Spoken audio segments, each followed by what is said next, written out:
Fuck, they are all through my carrots. I don't know if it's best to just rip everything out of here. No one tells you this part of gardening. Sometimes it's not the harvest you're celebrating, it's the cleanup after an invasion. It started a couple of months back when we noticed tiny white eggs all over the hedges out the front. We did what we could, but it was a little too late. This house had sat empty for a while, so the problem had built up too much, and a lot of those plants were dying when we started the cleanup. Flicking off the eggs with water felt like a never-ending job. But yesterday we saw the actual bugs crawling everywhere, not just the hedges. They'd spread. We have got an infestation. So we had these little white motherfuckers crawl all over the hedges out the front, and we have now discovered them everywhere out here.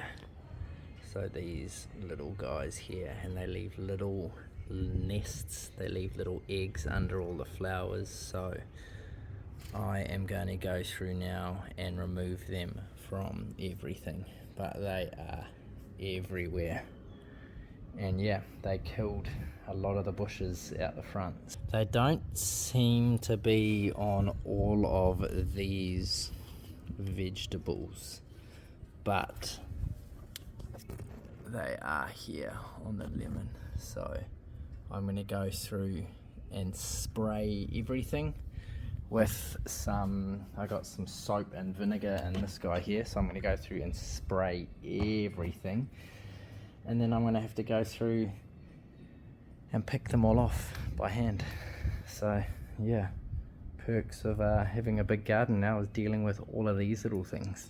Fuck, they are all through my carrots.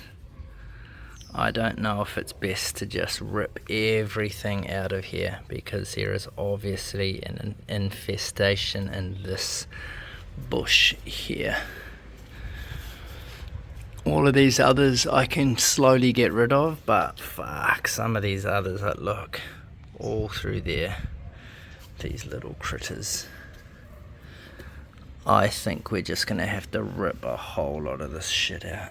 The carrots and the snapdragons were absolutely infested. The lemon tree had a little, even the coriander in the next box had a little bit. Most of the flowers were crawling with them, and when we looked closer, we could even see them moving in the dirt. So we ended up scraping away the top layer of the soil to try and slow them down. Well, I'm going to pull all the carrots up, because that is just, they are everywhere. It's just way too infested in here. So I'll pull all the carrots up. I mean, they've got little heads on them now anyway, so they are going to be small, but I mean, heaps of these ones that are just too infested, like most of these, yeah, all of these I'm just going to rip out and just fucking grow again. We pulled up the carrots early. We ended up with a bunch of baby carrots. Not the worst problem to have. We'll re-sow fresh ones this weekend with more space between them this time. They're too tiny. So I don't have to wash it. It's okay, because they're all way too bunched up anyway. That's wet. Yeah. You pull some out. Good girl. Can you pull more? Yeah. Oh, here's some big ones.